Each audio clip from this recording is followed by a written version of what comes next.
A classificação antecipada, vitória, e em termos de... Foram 2 derrotas antes. Talvez uma terceira geraria algum tipo de comentário diferente. Para mim que voltar uma boa fase, né? O que o time já mostrou que pode apresentar. A importância de quebrar essa sequência em relação a isso. Não, eu não trabalho com essa situação de 3 derrotas, é crise, não. Eu acho que a gente tem que avaliar a performance, né? Eu como professor, eu tenho que avaliar a performance. Mas essa pressão e essa desconfiança, ela só pode ser de fora para dentro, nunca de dentro para fora.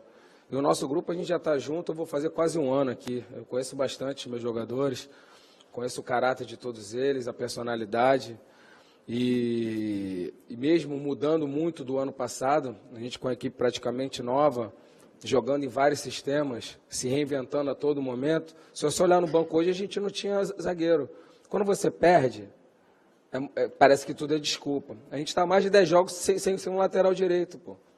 Sem zagueiro no banco, sabe? Uma hora paga o preço. Só que o preço, quando a gente fala, quando a gente perde, parece como desculpa.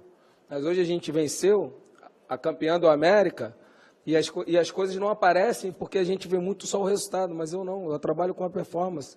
A gente tem que estar sempre avaliando.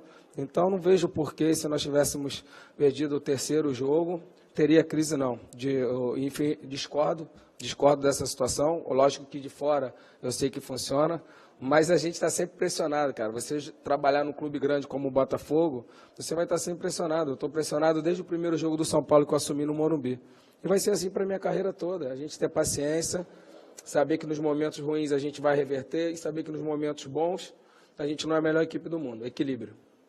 Só a dúvida, deu para ver o desgaste, né, do Pimpão e o Camilo quando saíram. É algum problema ou só o desgaste mesmo? E se o Arnaldo pode jogar no Campeonato Brasileiro? Sim, sim. Então, é isso que eu cobrei para eles. Eu vou puxar a orelha dele. Tem que sair assim.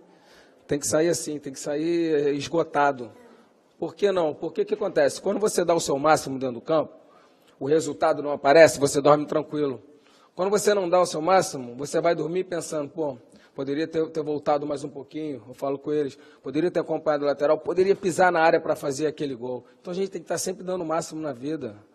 A vida é muito curta, é muito rápida para a gente não fazer o melhor da gente. A gente tem que fazer o melhor a cada dia. Por isso que quando vocês perguntam qual lugar que o Botafogo vai, eu não sei. Eu sei que a gente vai fazer o melhor sempre no próximo jogo. Sempre no próximo jogo a gente está fazendo o melhor. Então, é isso que eu conto com a minha equipe, que a gente possa a cada jogo fazendo como se fosse uma grande vitória, uma grande final, e a gente alcançar o mais longe possível em todas as competições que nós temos, que são 3, né? É muito difícil. Jair, boa noite. Você falou agora há pouco, não somos favoritos de nada, e ao mesmo tempo vocês eliminaram o atual campeão, né, da Libertadores. Como é que é o sentimento em relação a isso e ter eliminado trabalho. O Atlético? O nome disso é trabalho. A gente vem de uma Série B em 2015, a gente vem como time que era rebaixado em 2016, e a gente está nas 8ª de final do Libertadores. Não tem milagre, né? É trabalho, dedicação, entrega desses caras que treinam bastante, e eles cumprem tudo que a gente pede, intensidade. Os nossos jogadores machucam, mas lógico que machucam. A gente tem que vencer, a gente tem que estar em intensidade alta. E se jogar em intensidade alta, vai ter as lesões. Não adianta você não lesionar e você não vencer seus jogos, eles saírem inteiros e não machucarem. Então a gente vai machucando, a gente vai usando o elenco. O último jogo que nós jogamos contra o Grêmio, na linha de 4, 3 meninos da base. Hoje mais 2 meninos da base, o Igor e o Emerson iniciando. Busca, dá uma olhada ao redor aí e vê os clubes que usam os meninos. Matheus Fernandes no banco, sabe? Então é isso, é a força dos meninos, é a força do grupo, é o elenco, e a gente tem que saber usar, né? E a gente quer ir mais longe, a gente sabe da dificuldade, a gente vai estar sempre com os pés no chão, mas enquanto derem vida para a gente vai dar o nosso máximo e vamos ver até onde a gente vai. Jair, parabéns pela classificação antecipada. Obrigado. É claro que a preocupação é o Botafogo, você faz todo o seu discurso e olha para o seu time e para o seu trabalho. Mas é inevitável que o que aconteceu ontem com o Flamengo e mesmo o desfecho do Atlético Paranaense não tenha repercutido assim, nos bastidores do futebol. Isso em algum momento foi citado na sua preleção, até como maneira de chamar a atenção dos seus jogadores. Aí quando você olhou ali o placar 1-0, sentiu de repente até um tipo de pressão no segundo tempo? Não, a gente tinha uma situação favorável hoje se o Estudiante não tivesse vencido o jogo. Eles venceram. Aumentou a nossa pressão. A gente jogava pelo empate, não passamos a jogar. Mas o que eu falei com meus atletas em relação a isso, eu dei o exemplo do Fluminense. Nós jogamos só uma vez no ano com a vantagem do empate e nós vencemos o Fluminense por 3-1, porque nós fomos inteligentes. Você tem que deixar essa vantagem para o final. Se você se acomodar no placar, na vantagem é complicado. A equipe do Atlético Nacional é muito boa, muito técnica, muito difícil de ser marcado. Então a gente sabia da obrigação de vencer. A nossa torcida fez uma linda festa, eles nos empurraram o tempo todo e nós conseguimos o nosso grande objetivo, que foi a vitória. Não fica chateado comigo com essa segunda pergunta que eu vou fazer, mas chamou atenção hoje uma certa rejeição da torcida ao Sassá, que veio, apoiou, mas foi bastante hostilizado pela torcida. Como administrar essa situação a partir de agora? Ele chegou aí no vestiário também, gostaria de saber. Eu vou pedir uma situação de me preservar e não falar mais no atleta. Eu já tinha falado o que eu tinha que falar do atleta, porque aí parece que eu estou mandando recado. Eu não sou homem de mandar recado, entendeu? Outro dia eu falei alguma coisa aqui, saiu, o recado foi dado, sei o que, não foi. Prefiro não falar, que pode interpretar de uma maneira diferente. Coisas internas, isso é desculpa, mas é coisas nossas lá.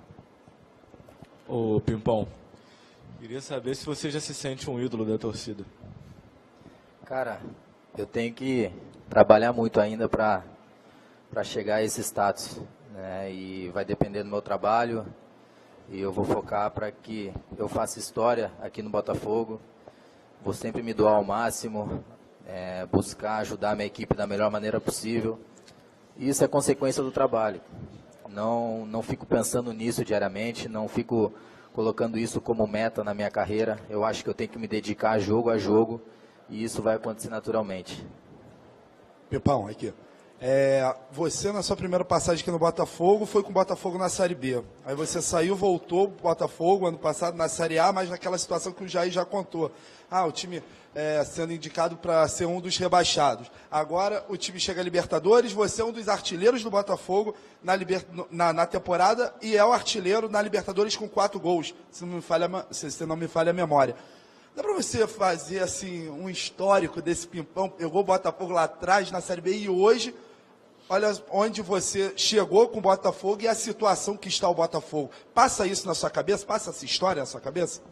Passa. Até o momento que eu estava saindo da partida, você escuta a torcida gritando teu nome e começa a passar muita coisa na cabeça, né? Porque quando eu tinha 20 anos eu não imaginava em jogar futebol e a minha história mudou, a minha vida mudou. E você sair de uma partida como essa, com 33 mil torcedores e a maioria gritando seu nome, é difícil explicar. Então, como você disse, em 2015 estava na Série B, aceitei o projeto do René Simões, fui bem nesse início de temporada e recebi uma proposta para sair, onde eu fui e acabei voltando após um ano. E chegar num Botafogo, onde o Botafogo estava brigando para cair, há uma mudança de comando. Os treinadores entendem o que os jogadores entendem o que o treinador quer. Brigam por essa causa e a gente chega onde a gente chegou, é para poucos. É para poucos. Então nós temos que hoje, lógico, relembrar disso, mas ficou para trás e pensar agora nas oitavas, né, da Libertadores e também o brasileiro, que é importante. Jair, aqui atrás. Tudo bem? Parabéns pela classificação. Obrigado. A gente estava conversando com os jogadores na zona mista e aí o Bruno Silva primeiro disse que você acabou citando a eliminação do Flamengo ontem para conversar com os jogadores. Depois o Lindoso disse que você comentou que eles tinham que observar o que alguns times fizeram, que se escoraram demais nos resultados dos outros times para entrar em campo e isso acabou prejudicando.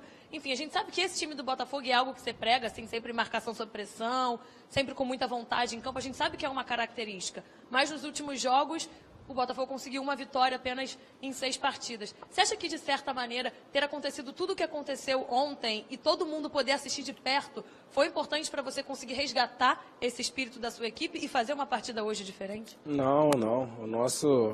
A nossa motivação e a nossa mudança de postura tem que ser interna, não pode ser de fora para dentro, não. A gente estava incomodado com a nossa situação. A gente gosta de vencer, somos profissionais, somos muito competitivos, o nosso time é muito competitivo. E eu acho que você pode aprender dando uma olhada com tudo que está ocorrendo no cenário, né? No futebol. Mas quem tem que mudar a situação somos nós. Então, eu não peguei exemplo para a gente mudar, mas sim para a gente observar o que está acontecendo e você tirar o que você pode fazer de bom, o que você não pode fazer de bom, né? Na situação ruim. Então, a gente sabia da nossa responsabilidade. É a nossa, mais uma vitória, apenas uma derrota na Libertadores em casa. Ficou claro que aquilo foi um acaso. Agora, na vitória é mais fácil falar. Ficou claro que a bola não quis entrar contra o Barcelona, que já era para a gente estar classificado. E ficou claro quando eu falei que a equipe do Barcelona é uma equipe que só joga no contra-ataque. Eles tomaram a goleada em casa. E nós fizemos o nosso melhor jogo do ano jogando lá e nós não vencemos. Perdemos pênaltis, perdemos vários gols e não vencemos. O futebol é assim. Então, hoje a gente volta o caminho das vitórias, mas eu volto a bater nessa tecla. Nem sempre, quando você não está vencendo, as coisas estão todas erradas. Você não pode se desesperar. E eu não preciso ter muitos cabelos brancos para você saber disso, apesar de um treinador jovem. São coisas que a gente aprende muito rápido. Ô Jair, pelo que você falou no começo da coletiva, desse gol de diferença para o primeiro colocado, que é o Barcelona, dá para a gente dizer que, apesar do Botafogo já estar classificado, por valer a primeira posição... Vamos buscar o primeiro. Vamos, lógico. A gente quer ser o primeiro para a fase de sorteio, né? A gente tem uma vantagem. A gente vai lá para buscar o primeiro lugar. Vamos sim. A gente quer o primeiro lugar. Ok, gente? Fechou? Obrigado, gente. Boa noite. Desculpa as perguntas que eu não...